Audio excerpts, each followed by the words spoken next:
നടി ആക്രമിക്കപ്പെട്ട കേസിൽ കോടതി വിധി പ്രഖ്യാപിച്ചു. കേസിൽ 8ാം പ്രതി ദിലീപിനെ വെറുതെ വിട്ടു. 6 പ്രതികൾ കുറ്റക്കാരെന്ന് കോടതി കണ്ടെത്തി. മറ്റ് പ്രതികളെ കോടതി വെറുതെ വിട്ടു. കേസിൽ ഗൂഢാലോചന തെളിഞ്ഞില്ല. സർക്കാർ വിധിയെ എതിർത്ത് ഹൈക്കോടതിയെ സമീപിക്കും. എറണാകുളം പ്രിൻസിപ്പൽ സെഷൻ കോടതിയാണ് കേസിൽ വിധി പ്രഖ്യാപിച്ചിട്ടുള്ളത്. ജഡ്ജി ഹണി എം വർഗീസ് വിധി പറഞ്ഞത്. കോടതി പരിസരത്ത് ആളുകൾ തടിച്ചുകൂടിയിരുന്നു. വർഷങ്ങൾക്ക് ശേഷമാണ് കേസിൽ കോടതി വിധി വരുന്നത്. പലതവണ വിചാരണ നീണ്ടുപോയി. 2 തവണ കേസിലെ പബ്ലിക് പ്രോസിക്യൂട്ടർമാർ മാറി. വിചാരണ കോടതിയുടെ നയങ്ങളിൽ ഇവർ അതൃപ്തി പ്രകടിപ്പിച്ചിരുന്നു. കുറ്റകൃത്യത്തിൽ നേരിട്ട് പങ്കെടുത്ത പൾസർ സുനി ഉൾപ്പെടെ 6 പ്രതികൾക്കെതിരെ കൂട്ടബലാത്സംഗം, തട്ടിക്കൊണ്ടുപോകൽ, ഗൂഢാലോചന എന്നീ കുറ്റങ്ങളാണ് ചുമത്തിയത്. ഇവയെല്ലാം തെളിഞ്ഞു.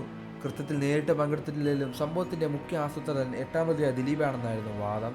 സത്യം ജയിച്ചു. ഈ കേസിൽ ക്രിമിനൽ ഗൂഢാലോചന ഉണ്ട് എന്ന് മഞ്ജു പറഞ്ഞിടത്ത് നിന്നാണ് ഗൂഢാലോചന കേസ് ആരംഭിച്ചത്.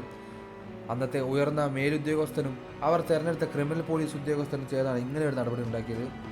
മുഖ്യപ്രതിയെ കൂട്ടുപിടിച്ച് കള്ളക്കഥ മെനഞ്ഞു. മാധ്യമങ്ങളെ കൂട്ടുപിടിച്ച് അത് പ്രചരിപ്പിച്ചു. ഈ കേസിൽ യാഥാർത്ഥ ഗൂഢാലോചന എന്ന പ്രതിയാക്കാനാണ്. സമൂഹത്തിൽ എൻ്റെ കരിയർ, ഇമേജ്, ജീവിതം നശിപ്പിക്കാൻ വേണ്ടി ചെയ്തതാണ്. നിങ്ങൾ 9 വർഷം പറഞ്ഞതല്ലേ, ഇനിയെങ്കിലും ഞാൻ പറഞ്ഞോട്ടെ. എൻ്റെ കൂടെ നിന്നവരെയെല്ലാം നന്ദി പറയുന്നു.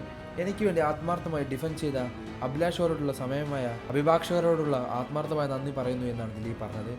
കൂടുതൽ വാർത്തകളും വിശേഷങ്ങളും ഈ വീഡിയോ ലൈക്ക് ചെയ്ത് സബ്സ്ക്രൈബ് ചെയ്ത് സപ്പോർട്ട് ചെയ്യുക.